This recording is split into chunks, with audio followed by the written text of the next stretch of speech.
Mahou.Club, it is Pixie.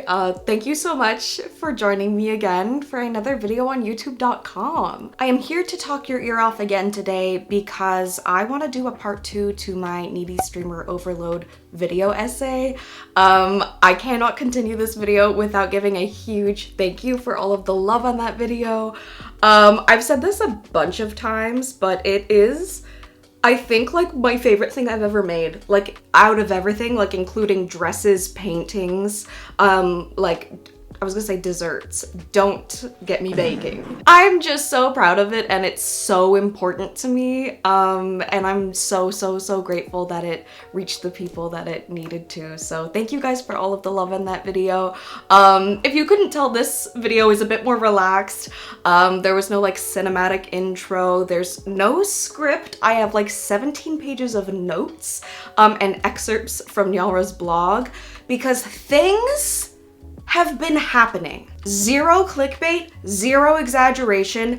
This is some of the wildest, craziest drama, lawsuits, mistreatment, mismanagement, dramatic blog posts. Did I mention lawsuit? Because there's a lawsuit going on right now. And a lot of this stuff was percolating and happening and being posted to Neal's daily blog while I was like pushing out my last video and getting that up.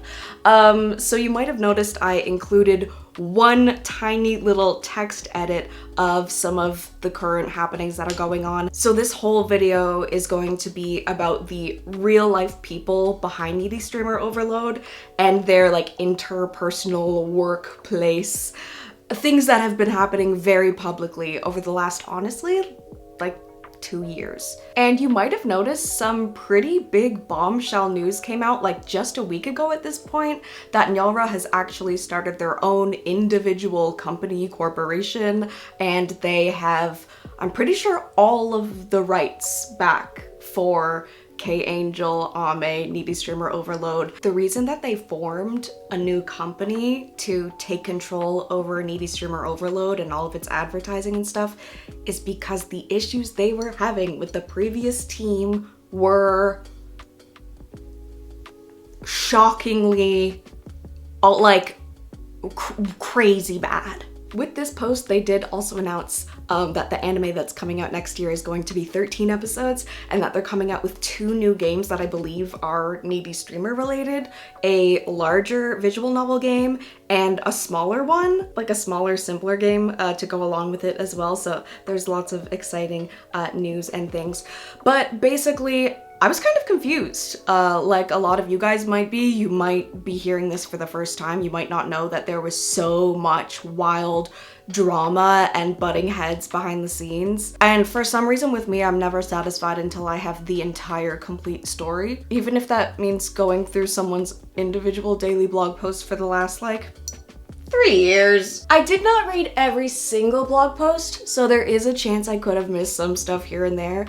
But I really combed through that whole thing with a rake. I used lots of keywords and I found a ton of stuff that really painted the picture for me of what has been going on. So I wanted to gather all this information here that has been shared. It's very rare for me to do a like covering the drama video, but this is all legal, like all of this has been shared very publicly by public figures like on their blogs. So it's not like I'm like, I don't know, harassing a mentally ill person and like going to crazy places and like posting private screenshots. I still respect if this type of content isn't for you, but I wanted to know what was going on with this company and with this thing that I adore so dearly. And I think it's incredibly like cool and brave and just really eye-opening that Neal shares all of this daily on their blog. So with all of that said, may I present to you in chronological order the things I have pieced together to try and make sense of what the hell happened behind the scenes with the Needy Streamer Overload staff. I'm not going to be naming names like crazy other than Neal, again because I don't want to get into potentially accusing people of things that are still being like sorted out in a legal case. And also Neal themselves pretty much never names them. They just refer to them as the producer. So I will be referring to the main other player in this story as the producer. But the team is quite small. It really is what you see on the credits with each game over screen. And I believe like some of those members also wouldn't be the type of staff that would stick around for like merchandising, advertising, down the line stuff. Like once you do the pixel art for the game, isn't it done? Anyway, they refer to the team as a 4-person team, and that's why I make that point. And not to like defend myself too much, but this is also so much more than just like juicy hot tea. The overflowing care and protection and like motherliness that Nyalra has for K-Angel as a character is so beautiful. The passion they have to protect like art as a concept and do right by the fans, and it's all very, very inspiring. So anyway, strap in for juicy tea that's also heartwarming and inspiring, and art and love will win, hopefully in the end. Stay tuned. So I guess I'll start with what I've mentioned already, quote unquote mentioned in my previous video.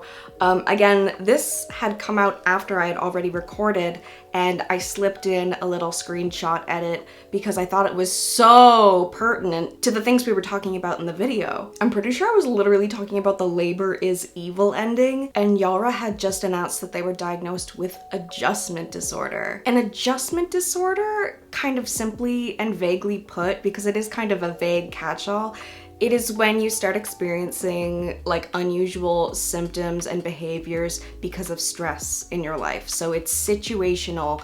What you are currently going through is causing you to have like a mental health reaction that is outside of your norm. And this can include things like somatic symptoms, psychotic symptoms. Like it's more than just a little bit more anxiety or a little bit of depression. And this was actually not Nyalra's first time being diagnosed with adjustment disorder.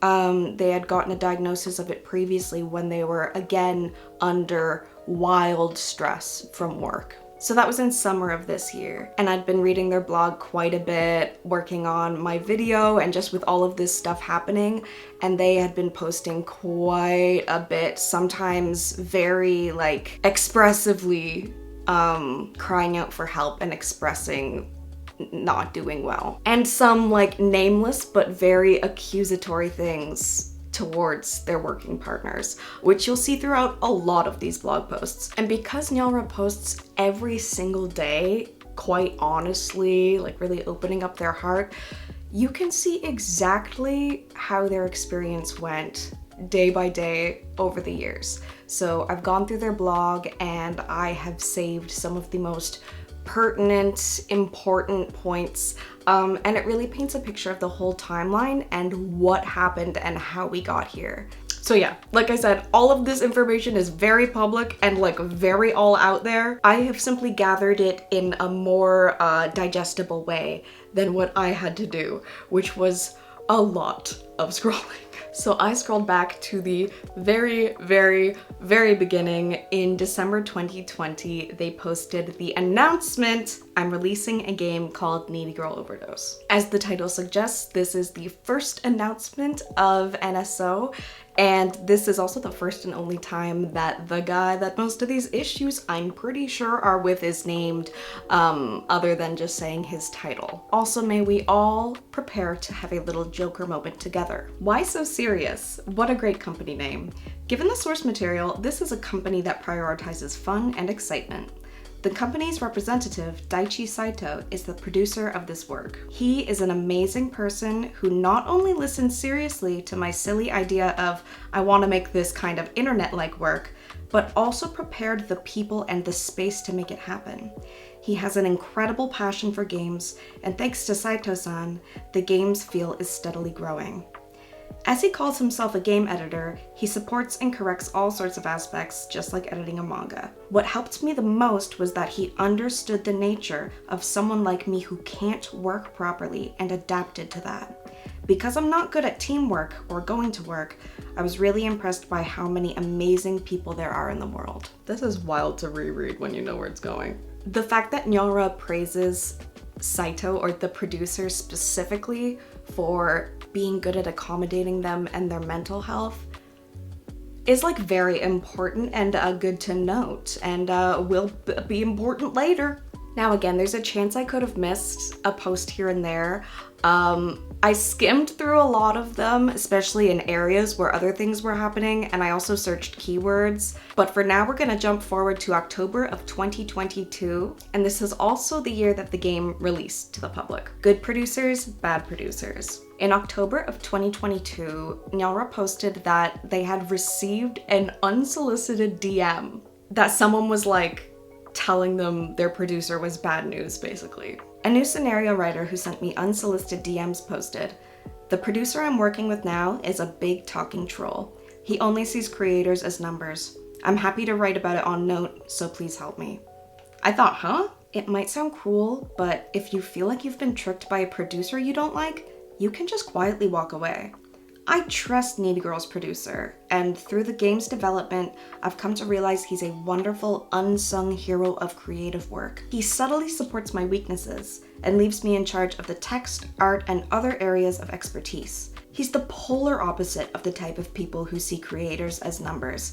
He values personality and work. I hate people who talk without considering the other person's personality.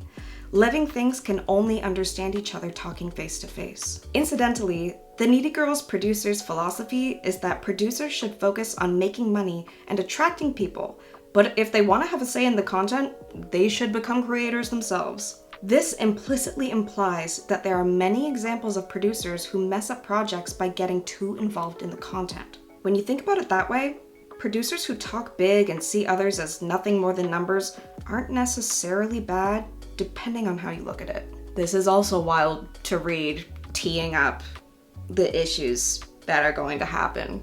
Also, a reminder that these are Google translated, so there could definitely be a couple errors here and there. I might swap a word occasionally if it's kind of clear what the error was made. And if you think I got anything wrong or translated anything wrong, please comment down below and help, because I'm not claiming to be perfect. January of 2023 is the earliest that I found them voicing issues with their producer. In a blog post titled "The Fear of Rest," they share this.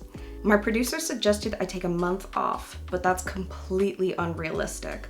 While I could force myself to take a month off as instructed, the subsequent risks would be too great and it wouldn't be the best option. First of all, the game project would naturally come to a halt, and any related projects progressing behind the scenes would also come to a halt for a month. It would be one thing if they were temporarily halted, but there are some fixed dates, so they would proceed without my supervision. If that were the case, even if I returned after a month off, it would be hard to accept that projects I hadn't written or seen were progressing. It may be selfish, but as the original author, I want to write as much as possible myself. Ultimately, the fear of losing everything because of a month off is greater, and taking a break would be more mentally draining. If I hadn't said I want a break, it might have turned out better or more satisfying. Thinking that is what's most painful." This will be more clear later on. They talk about this type of behavior in more detail later. But to me, this is essentially the equivalent of like telling your mom you're depressed or something, and she's like, "Oh, well, why don't we all just fly to Hawaii?" And it's like, okay, so that's obviously not an option. You know I can't do that. And the only thing it really achieves is like shutting you up. Because like they gave you an option. The Hawaii thing is hyperbole, whereas suggesting someone take a month off, I guess you could technically be like, it's a thing you could do. But again, doing that is also kind of like career suicide. It's not really an accommodation if it comes with a bunch of repercussions and like punishments. If it's something that would obviously hurt you and make your whole life worse, they're not suggesting that as a genuine thing that they think will help. They're suggesting that to kind of shut you up. Again, in January of 2023, we have a blog post called Adaptation. "I have a project I'm having trouble making any progress on, and the deadline, January 4th, is taking a toll on my mental health. The project seems to have been submitted to me in a completely impersonal way, and I have no idea what it will be, how it will be used, or who will respond. It's unrewarding and no one's willing to help me. Everyone's probably on New Year's break anyway. The hardest part is the emotionally charged work, and the fact I can't refuse it for personal reasons is heartbreaking. I'm not being metaphorical, my chest and head are practically throbbing with stress. When I feel this way, I experience obvious headaches and heart palpitations. Could this be a symptom of depression or adjustment disorder? I once suffered from adjustment disorder, gave up everything, and stayed in bed for 2 weeks. I never want to go back to that state. The feeling of being unable to focus my thoughts, no matter what I did, was terrifying. Help limit, April 2023. I tried to talk to the producer about the difficulties I was feeling, caught between various commitments, but it seemed they were busy too. They told me, I'll be available for consultation for just X minutes at X station on X date at X time. I was shocked that they couldn't be more casual and dependable as a team that created a game together. Of course, when I actually showed up to meet at the specified time, they cut me off exactly an hour later, saying they had another appointment. I next tried to discuss it via text, but all I got was standard chit-chat responses like, if you're stressed, try stretching or muscle training to relieve stress, or take more breaks. It seems they're also quite busy. Still, there are some game-related projects I can't complete on my own, so I have to ask for advice. Help. It was getting to be tough, so I increased my psych meds, but gradually the drowsiness started to become a side effect. Sleeping a little helped and I felt a little better, but in the end, I have no choice but to do it all, and it requires travel, even if it's something I absolutely hate. I want someone to at least listen to me, but the trauma of being turned down because they were busy and treated as a business has made me completely afraid to rely on older people. I always feel suffocated by a sense of complete suffocation. See, that Google Translate can't be good. That can't be what they would have said in English. I have a feeling that was more eloquently put in Japanese. Things continue to escalate. By August 2023, Neal shares this in their blog post, Numbers and Products. I never thought being seen as a number would make me so sad. In addition to developers, there are people called publishers, distributors, who help deliver games to as many users as possible. They handle things like language support, sales timing, distribution, and advertising. Their job isn't to create the game, but to promote it to the world. I think of their role as similar to that of a manga editor. The publisher compiled data on Needy Girl and published it in the form of an article. I don't want to read it, so I'm not sure exactly, but it was something like, why did Needy Girl Overdose become a hit, selling 1.3 million copies? The tweet about the article had 4 PowerPoint presentations attached, each filled with numbers and pie charts and all sorts of things. It was full of things like over blank million copies sold and over blank million views, and was treated like a commercial product. The whole scene was just so unpleasant. Even the unknown adults who mentioned the article were talking about numbers using seemingly meaningful terms. No one in the article touched on the content, nor was there any explanation of the unique relationship or distance between K-Angel and her fans. Instead, they simply listed ways to boost the product figures, saying we launched a sale at this timing and sales in this country increased, so pay attention to that. They were bragging and trying to outdo other companies. It's a commercial product, so it's only natural to compete on numbers. The content doesn't matter. And of course, K-Angel is a heroine whose desire for recognition is directly linked to numbers, and whose struggles with those numbers and her ego have led to numerous endings. I'm particularly attached to the 1 million sales anniversary, and while I'm happy and proud of her popularity, I've never viewed her as a product that prioritizes numbers. Even at this scale, I still handle almost all of the supervision and meetings, even though I'm always fussy. This is solely because I want to protect my work from the danger of being swallowed up by commercialism. As an indie game, I firmly believe that the creators must have freedom above all else in order for the staff and users to be happy. The content of the article isn't particularly wrong, and it only contains information that's acceptable for disclosure. This would seem like the right move if it were a major company, but this is an indie game made by a handful of people. The producer said he gave the data and approved the article so he could better interact with publishers and media outlets as an adult in the future. He explained the dilemma of being caught between a rock and a hard place, saying, I understand Yalra's feelings, but adults have to act like adults. Tea mama tea. Still, that's a bit of a good cop, bad cop situation. If that's the case, I want the adults to proudly assume the role of the good, delivering products to the world. I don't really understand what this part means. Who's stupid and annoying, and why? Director Tomino also wrote in Gundam, don't use the terms adult and child for your own convenience. I do it often too, but I hope the original authors who keep rambling on about their complaints realize they're stupid and annoying and that they should reconsider how to interact with them. He said, some people bring me work because they saw the numbers in that article, but I'm sure I'll turn them down anyway. But publishers' jobs are to brag about numbers, producers continue to be adults in their relationships in order to get their work out there, and I'll do my indie work freely, avoiding social niceties and trying to please everyone as much as possible. While those around me see it as bad to write such rants, I have to say it, even if it's bad or shameful because of my position. The original author is a fussy person who resists seeing Needy Girl as just a number. The publisher promotes the work even if it means diluting its dignity, and the producer continues to struggle to find the right balance. Each has their own opinion and done their job, so that's the end of this story. For me, it's work and a fun event, while for publisher and producer, it's a product and a statistic. And we agree, we just have different perspectives. We just have to grit our teeth and get by, helping each other out as we go along, dealing with these adult circumstances. Everyone has their own beliefs and jobs. So we're name calling. We're just calling each other children. Like, what happened to you're gonna support me and help me live? Just a couple months later, in November, they share this in a blog post called Ripening Sadness. That honestly describes this whole series of posts. It's ripening sadness. I was hoping we could finally talk about the producer's heavy workload and my mental health, but he promptly disappeared in a taxi after the script meeting. However, it seemed like another game was in the midst of a firestorm, not online or anything, but on site.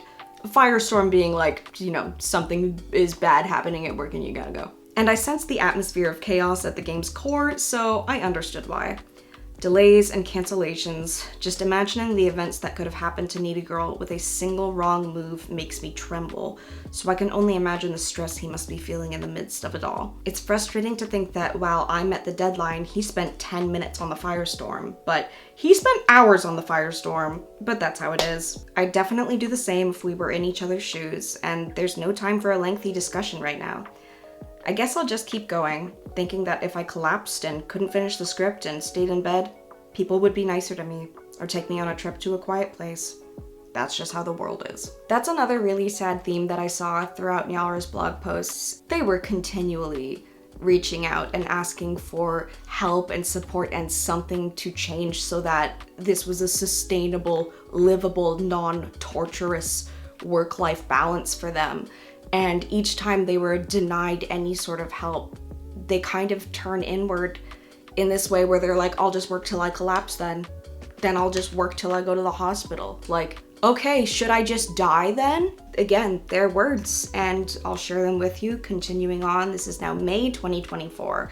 Doctor's orders and willingness to die. I'm afraid that if I stop working, it will cause damage to the merchandise team and planning, and the more time I take off, the more backlogged and overwhelmed we become, and the lower the quality will be, so I stay involved in supervision and meetings as much as possible. Even though I had a fever this week, I didn't take a day off. I keep sending out SOS calls to my producer, but nothing worked. Lately, when I get stressed, light is too bright and I can't open my eyes. I can hear my nerves going into the next stage of breakdown. If you didn't watch my first video and you're just here for this one and you missed this little tidbit, Nyalra is autistic. So the whole lights being too bright thing when you're under a lot of stress, yeah.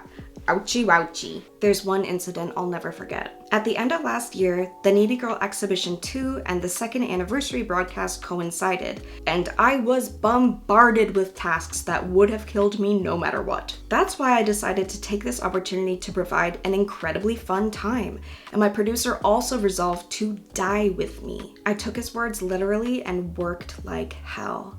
I went to Yamanashi alone after surgery for a music video and even started filming the same day after being discharged from the hospital without even being able to speak. I stayed up all night at 5 a.m. and headed to Akihabara to fix some exhibits. As a result, I've been suffering from severe insomnia since February, regularly collapsing like this. My past diary entries attest to this, and it got to the point where my trainer finally told me to stop. I guess my autonomic nervous system was fundamentally destroyed. My mind has literally died. and there's still no sign of recovery. Well, that's fine. The anime will continue to progress, so I have no choice but to survive, even if it's miserable as a zombie adapted to the environment. That's what I hope for. But what bothers me is that the producer who agreed with me didn't actually die and continues to assign work. In essence, let's die together is a metaphor, a momentary encouragement.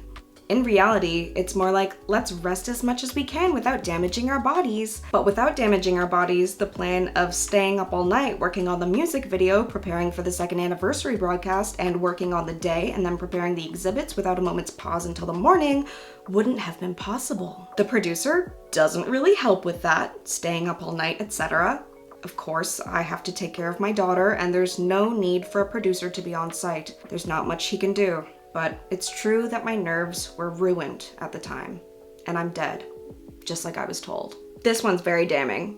This is where we're getting to like, oh. The next blog post I have to read is simply titled Pig.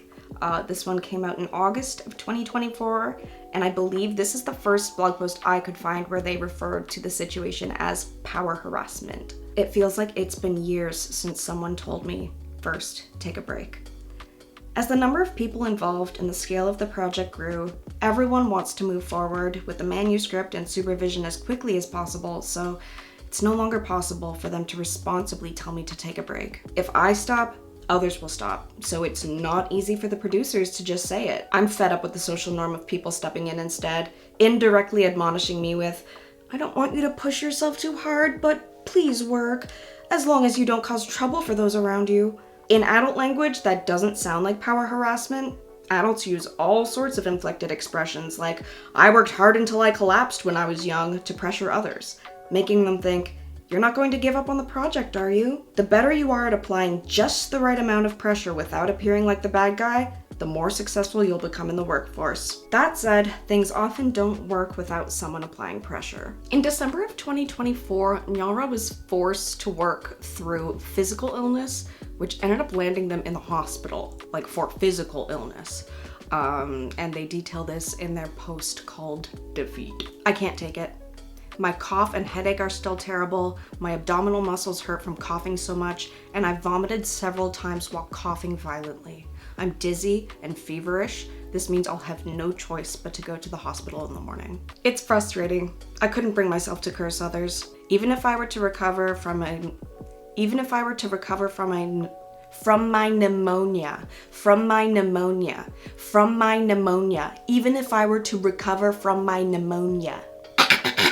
Pneumonia flowers. Even if I were to recover from my pneumonia, they just brush it off as, that was tough. It would all be forgotten. Because I still have to deal with the birthday of K-Angel, and I want to finish making the anime. In the end, these people were right. I said some harsh things, but it helped us finish the anime, right? That's not wrong either. Working adults often resort to techniques that are half right. They say, take a break if it's hard, even when they can't take a break. By saying so, they avoid taking responsibility for the situation, even if they can't actually take a break. See, this is them very clearly spelling out what happened over a year prior to this, where they said, oh, if you're having a hard time, just go ahead and take a month off. Yeah, January of 2023. And now we're in December of 2024. And that's just that one blog post that I was able to find. Like, I would not be surprised if this was a continuous pattern of behavior. But of course I wasn't there. They say take a break even if it's hard, even when they can't take a break. By saying so, they avoid taking responsibility for the situation, even if they can't actually take a break. Those who skillfully manipulate these and have the boldness to turn a blind eye to other people's feelings are the ones who get promoted. The official story is that Nyara followed Suzume, received treatment for pneumonia at the hospital, and returned to production despite her illness. In other words, there was nothing wrong. It was just a minor glitch. Because I couldn't fully curse. Therefore, the only one who will surely go to hell is me, the fool who cursed someone. I feel like that's lost in translation. I don't really know what's going on with the curses. These people are socially right. Good. And yet I, the despicable person who can't accept it and tries to get others to understand my resentment and anger by seeking sympathy, is evil. A petty villain.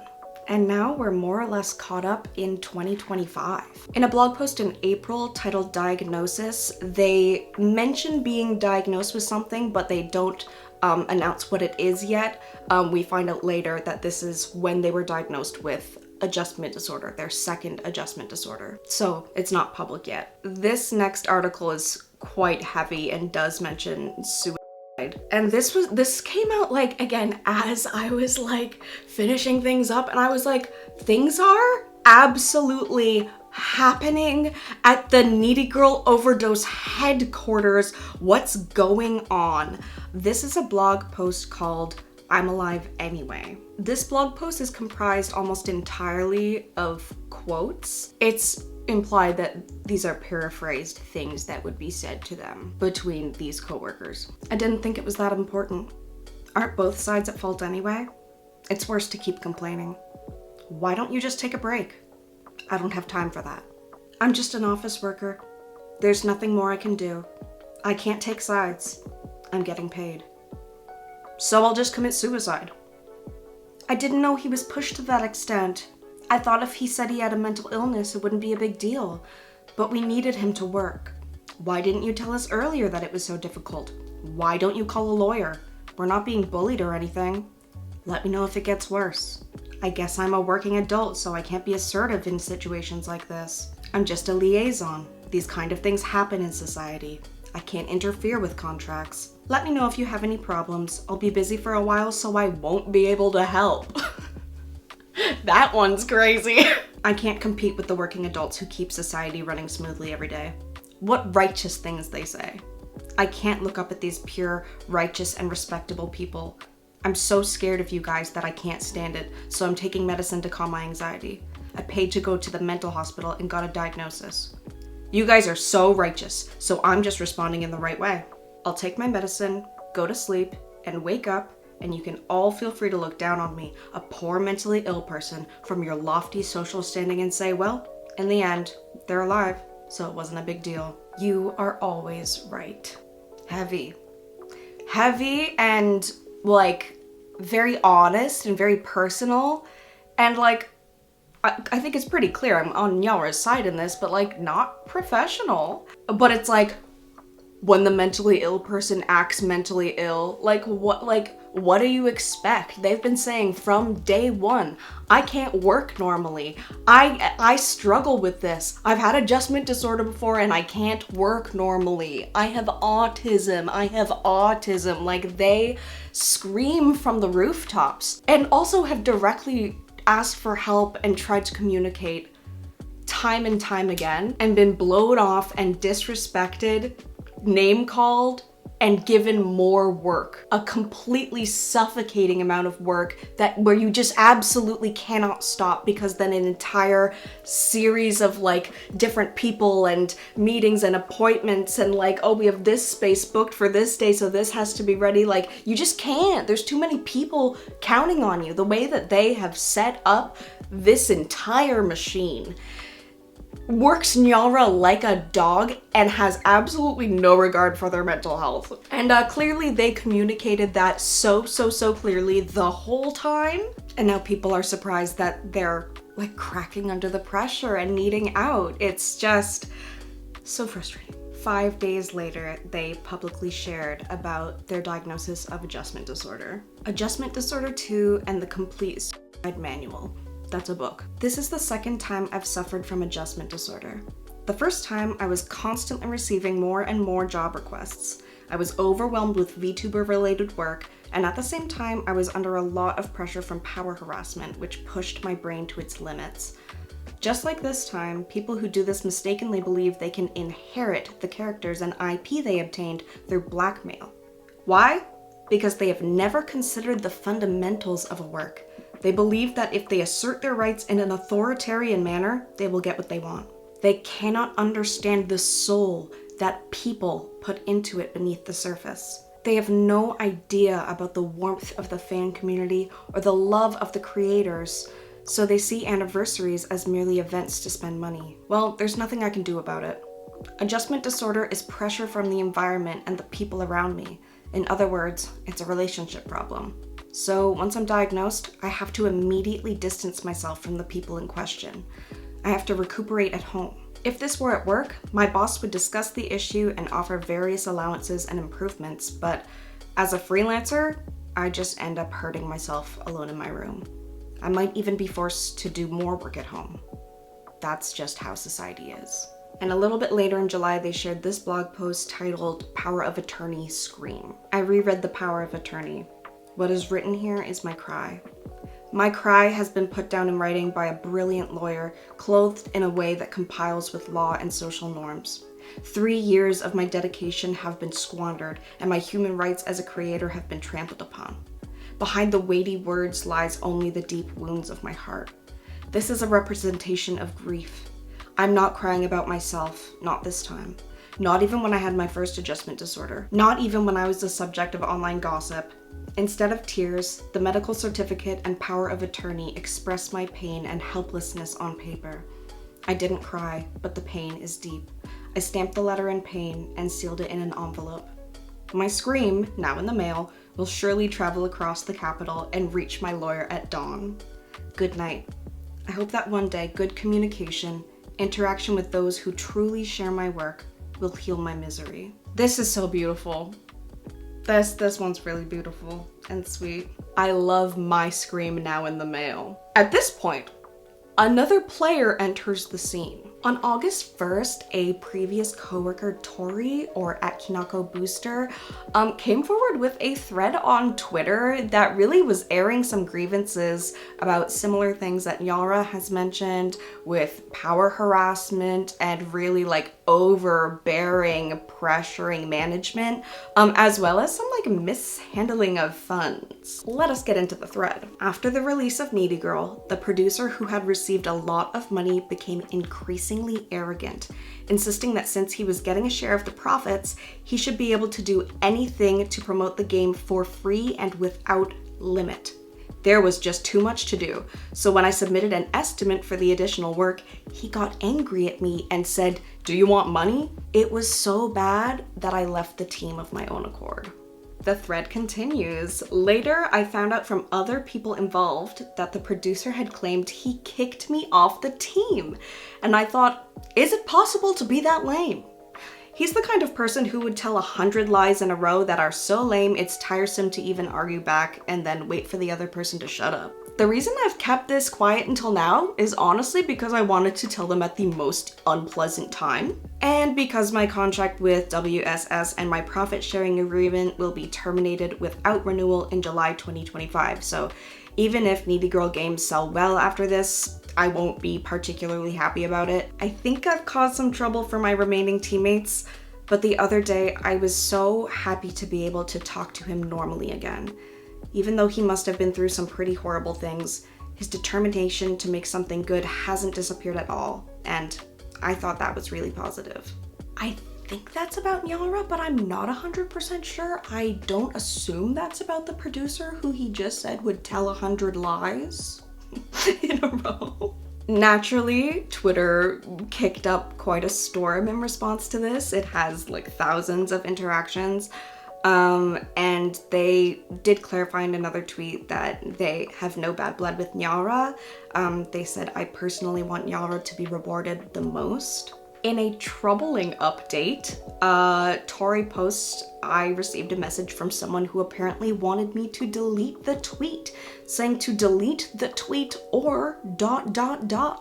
And Nyara actually retweeted this, adding, "I have been asking for a public explanation from both inside and outside the company for several months, so deleting all of the posts and remaining silent seems dishonest to me as an attitude towards the staff. They should be first responding for ensuring that the fans of the work and Needy are at ease by explaining the working environment and power harassment that has occurred up to now and proposing future improvements and policies." They added, "The messages Tori-san has been receiving every day have been along the lines of, please delete your posts as this will destroy our relationship of trust.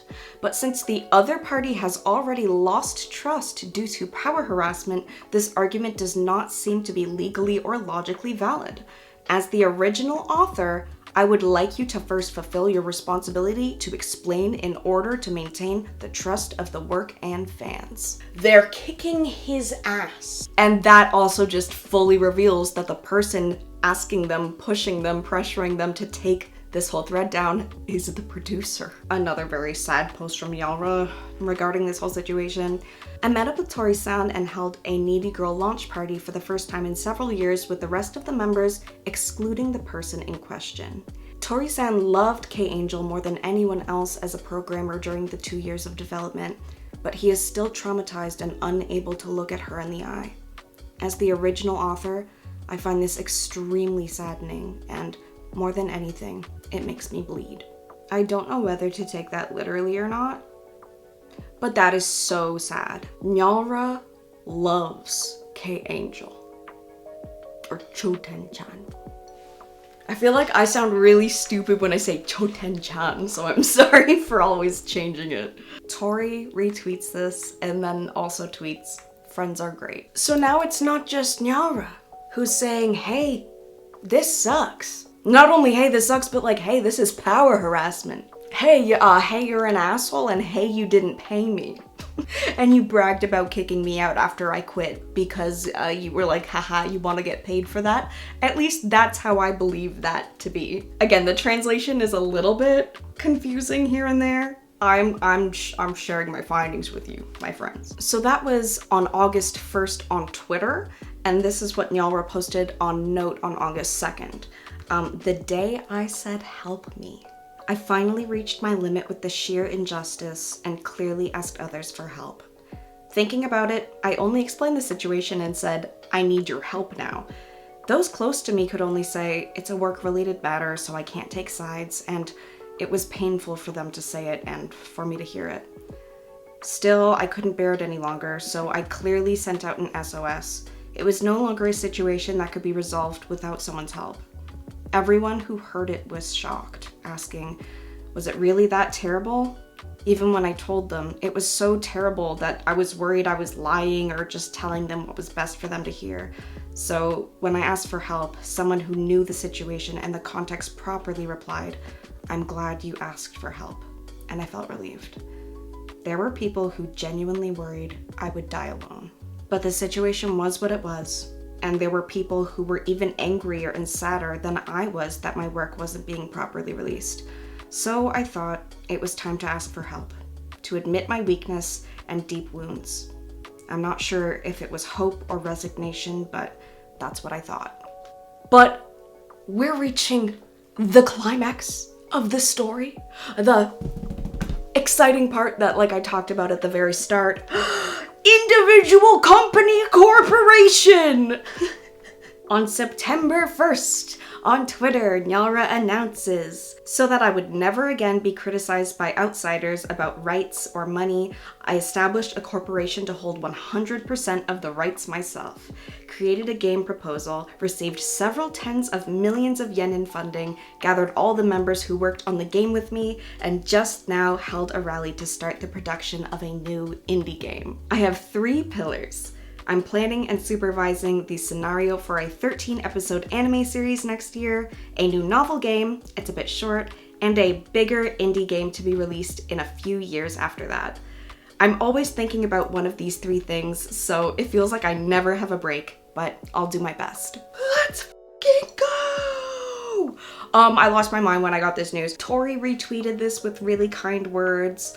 I think the translation really, made a mess of this, but basically saying, I haven't been keeping up with Needy Girl, I was exploited, no profits came in, the memories became unbearable, but I didn't need to lose the love that I had for making something good with love and effort. They say, I'm glad I was invited back and reminded of it, but then they clarify in a later tweet that they aren't working with this new company, so. And Nyalra quote retweets Tori saying, we are still in litigation regarding Needy.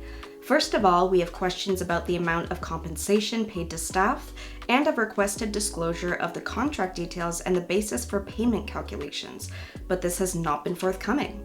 We hope that in the future, K-Angel will be able to enjoy herself in a safe environment for creators and staff. At the end of Nyara's post on Note about this as well, they say, ultimately life is all about finding trustworthy friends.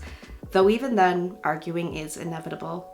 It's a survival strategy, isn't it? Later that week, on September 6th, they shared a blog post titled Living Hell. And here they express a lot of anger for not being accommodated for their mental health over the past 2 years. Even though they understand the situation and are talking to me now, ultimately, they underestimated my hell and couldn't fully believe it. Even when I was diagnosed with depression and adjustment disorder and cried out for help, you postponed the issue, trying to move things along peacefully, saying it must be some kind of mistake. So, if I had exploded then, you would all have been complicit. When faced with something so incredibly unjust, people first begin to doubt, thinking, that can't possibly be happening. The living hell I experienced seems unreal to others. To have calculated this much and persisted in your arrogance and selfishness, you must have been quite the strategist. Well done. Ordinary people with a conscience and ethics wouldn't be able to act this way. At some point, their minds would break down. That's pretty crazy. They're no longer human. Anyone who can do something like this and feel comfortable with it is not human. I still praise myself for being alive. This includes my current situation. Even the fact that I'm breathing and enduring this pain is impressive. You all belittled my depression, making excuses like I had no choice and kept me working. Even the fruits of my labor are being taken away, and yet here we are. If I hadn't given in to this injustice and started the company, if I'd given up on patiently explaining things, I'd have given up. You too are accomplices swept away by this abnormality. You let yourself get carried away, turning a blind eye to the sight of others screaming in the pit of hell, saying, it's not my fault. There must be some mistake. How can you forget the days when my depression was belittled? You were only able to avoid becoming accomplices because I was alive, and you were surely one step away from becoming demons in hell. But it can't be helped.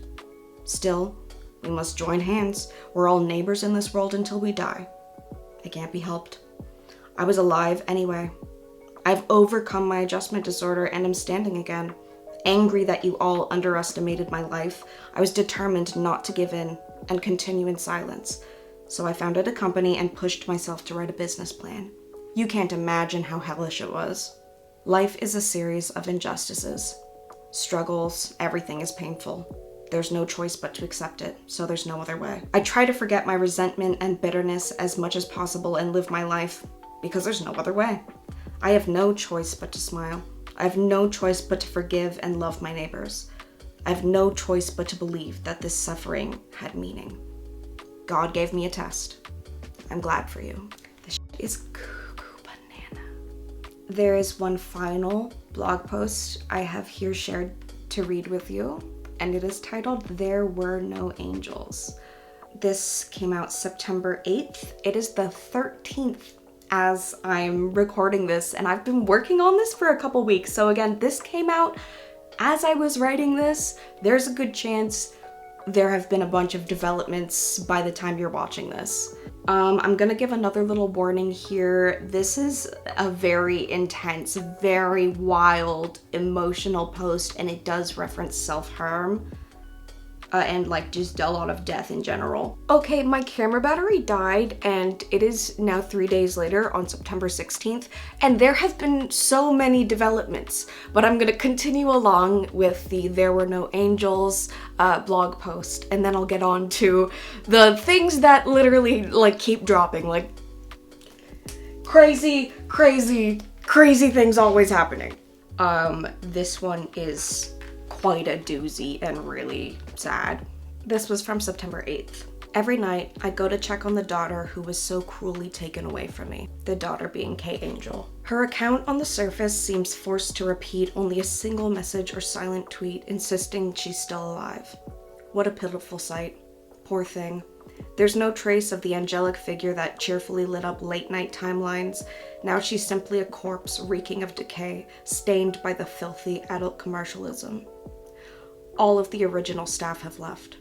The illustrator hopes to draw her again if possible, and the composer hopes to create a new song. Of course, we're all parents of a work after all. What a sin in my eagerness to provide a stage for my daughter to shine. Unfortunately, the lawyer responded that they have no intention of disclosing even the contract or a breakdown of expenses. I knew negotiations couldn't proceed without that information. I'm sorry, but to the lawyer, I have no choice but to say I sense no sincerity. The person in question has deleted all of their tweets and remains silent. Isn't this clearly a twisted situation? How pitiful our daughter is. None of them love her. They only see her as a commodity, a cash cow. Her birthday, which should have been a happy occasion, has been turned into a merchandise corner. Apparently, they're planning to sell a new perfume inspired by her, but with none of the original staff around, who knows the correct smell? Her corpse is crying alone. Is it okay to kill an angel? While we wait for a quote-unquote sincere response, our daughter's corpse continues to pretend to be alive like a broken radio. The official account continues to sadly announce items and events for whom we don't know. What exactly are you doing right now, and for whom? I asked the account manager why he was doing this. He replied, "We're running this for the fans for now." I can't see any core fans who want this. How can you call it for the fans when you're ignoring the fact that in a proper environment, illustrators will draw new pictures, the original author will write the text and lyrics, and new songs and events will continue into the future? I've known him since before the game, and I respected him for struggling with the real world to the point of damaging his body, and I was sincere in my respect for him as a mentor who hates society. But I wish he would stop the deception of insisting that it was quote-unquote for the fans to cover up the fact that it was for the money. A work is, of course, a business tool. You're right about there being nothing wrong with a rights holder using a character to make money. But you haven't played the game, so you probably don't know, but she, too, has struggled with cruel reality. She couldn't fit in at school, couldn't fit in with society, and fled to a one-room apartment where she was constantly pressed for rent. Finally, in order to face reality, she chose to become an angel for lonely people all over the world. When stripped of her clothes, she resembles a hedgehog-like goth girl, a magical girl who can't transform, who curses alone in the corner of the classroom and lives with something truly beautiful. She would rather die than be exploited by society. Her soul, her words, and her life violated by ugly adults. The scars on her wrists are proof that she still tried to live. The red etched on her arm, violated by the desires of middle-aged men, is deeply painful for her. She's not afraid to return to the moon. She'd rather jump over the fence than submit to the tainted reality of this world. She doesn't hesitate even for a moment. While we frantically fumble around with lawyers and merchandise, she flies lightly as if she had fluffy white wings, rises to the sky, and smiles at the end. She pities the fools who are still clinging to this world. There were no angels, she says, her soul unbound by anything, returning to the sky. Like, oh my god. I genuinely, don't know what to say. I love how much passion they have. I love how much they love their creation. I will say this makes me feel a little bit less bad about times that I've been quote-unquote unprofessional, or perhaps had a little bit of a mentally ill crash out. It's a lot, but I don't think it's fair to sit here and enjoy Needy Streamer Overload and then treat the creator like shit when the creator is basically dealing with all the same shit as Ame and puts so much of their lived experience into this work. And from day one, 5 years ago, when they met to start working on the game, Nyara made it clear, I struggle to work. I need accommodations. I am mentally ill. And they have just been pushed and pushed and pushed to the point of actual diagnosed mental illness adjustment disorder, being in the hospital from physical illness, now doing all of this lawsuit shit, which is probably unbelievably stressful as well. I really admire how much they deeply care about their work and their creation, and K Angel as a character. I guess let me just say I would hate to be the other guy reading that. I would especially hate to be the guy managing the Twitter account. This is crazy. This is workplace drama and tea. You can't heartlessly milk a very tender media about mental health and suicide, and treat the creator absolutely like shit, making them incredibly suicidal. This post from September 12th is really upsetting. So those were all of the blog posts that I had gathered to share here, and then the day after I filmed that, Nyara posted this bombshell accountability for the indie industry. Game writer Genie has issued a statement regarding INT, the indie game media he was working on with Needy Girl Overdose producer Daichi Saito. Daichi Saito? Daichi Saito? To put it simply, Genie and Saito were planning a game media tour to interview overseas creators, and Genie had been preparing over 10 stocks while traveling around the world, asking creators directly via email and other means. I accompanied them to Malaysia and Australia for these interviews, and I saw how passionately Genie was able to draw out the stories from the creators. However, around April, I began to become suspicious of the relationship between Yara, myself, and the producer of Needy, Saito, and expressed my intention to not agree to a project being carried out under circumstances where there were suspicions of unpaid wages and power harassment from a media person in a position responsible for indie games. And then this is a little excerpt from Genie's post. Just before the release in April, Nyara, who planned and wrote the scenario for Needy Girl Overdose, which Saito also produced, posted a message on X alleging that Saito, the producer of INT, had engaged in power harassment. While I was unable to determine the truth of the matter due to my position, I created INT from the beginning with the goal of giving back to indie game culture. Considering that INT could exacerbate issues such as layoffs and harassment, which have become particularly problematic in the gaming industry recently, and that it could cause confusion among INT readers and inconvenience to those involved in its reporting, I postponed the release in hopes that Saito would resolve his dispute with Nyara, and since then I have focused on improving the site. However, the issue has not been resolved. In fact, in August 2025, in addition to Nyara's message, Tori Kinako Booster, another key developer, also posted a message alleging power harassment and unpaid wages by Saito. At this point, I realized that the problem had become so serious that it was irreversible, and once again asked Mr. Saito to postpone the release of INT until the parties could resolve the issue. However, Mr. Saito strongly opposed this and emphasized that he wanted to release INT except for the Japanese version regardless of my wishes. As a result, I repeatedly negotiated with him about releasing the site with the support of my lawyer, but was unable to change his mind about releasing the site. So I ultimately decided to resign from my position as editor-in-chief. Then Nyara adds, in other words, Genie repeatedly pleaded with Saito to solve the problem properly for the sake of the indie game industry, but he showed no intention of addressing the issue and instead strongly opposed it, which led to their separation. Genie says, I personally do not approve of Mr. Saito continuing with this media without addressing the issues with the developers. I also continue to hope that the issues with the developers will be resolved. And back to Nyara, they say, first of all, we would like to thank you for raising the issue for us and for supporting us in our efforts to resolve it. However, we are also disappointed that Genie had to make the decision to leave the media outlet that she had placed so much hope in, and that the Japanese version of the interview article will not be published, meaning that the wishes of the people she interviewed will not be conveyed to Japan. When I actually opened the page, there was no Japanese version. Genie naturally writes his manuscript in Japanese first, so there's no reason not to display the original text. There was no announcement from the official WSS account. The producer's account remained silent, with all tweets deleted. The intention to limit the public access, which I suspect was deliberately intended to prevent the spread of the information to the Japanese indie community, shows no sign of sincerely addressing the dispute with Needy, and it seems to contradict what Genie himself said in the interview. I have a desire to care about the indie industry and creators.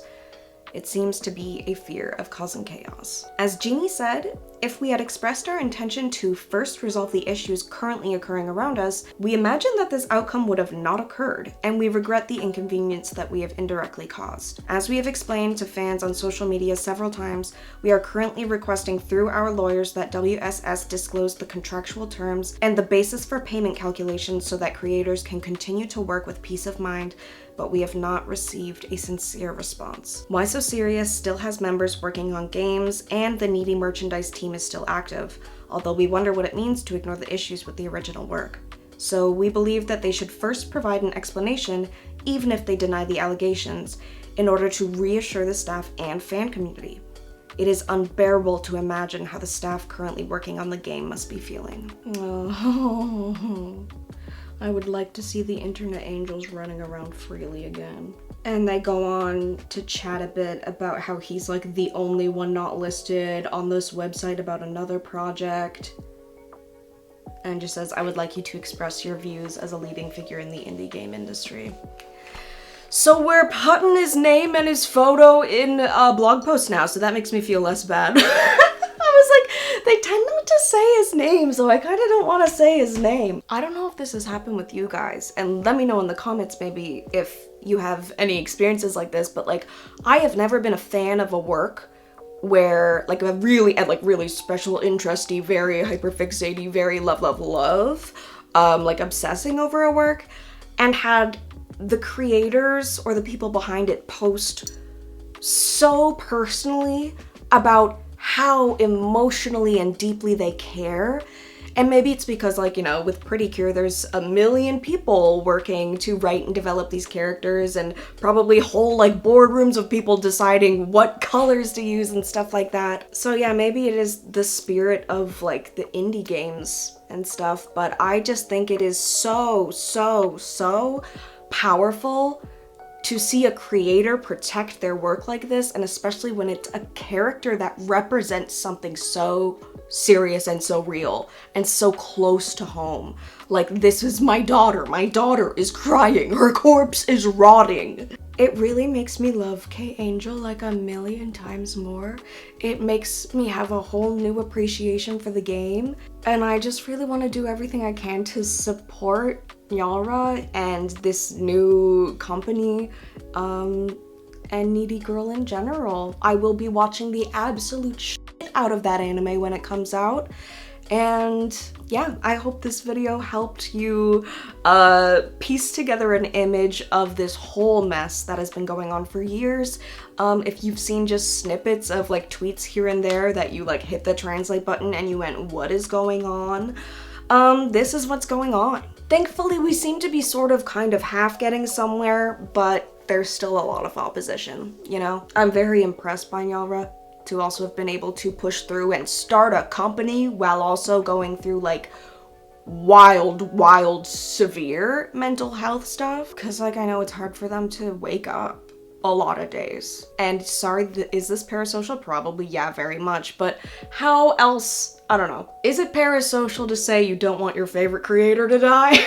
With the topics and themes, unfortunately, you can't help but get a little heavy about it. Thank you so much for watching. May we all go forth and be passionate and fight to protect those we love, y'all. Do it for her. Isn't this silly? Okay, thank you so much for watching. Let me know if you want me, honestly, I'm probably, you know, never mind. I was gonna be like, let me know if you want me to do more needy streamer content.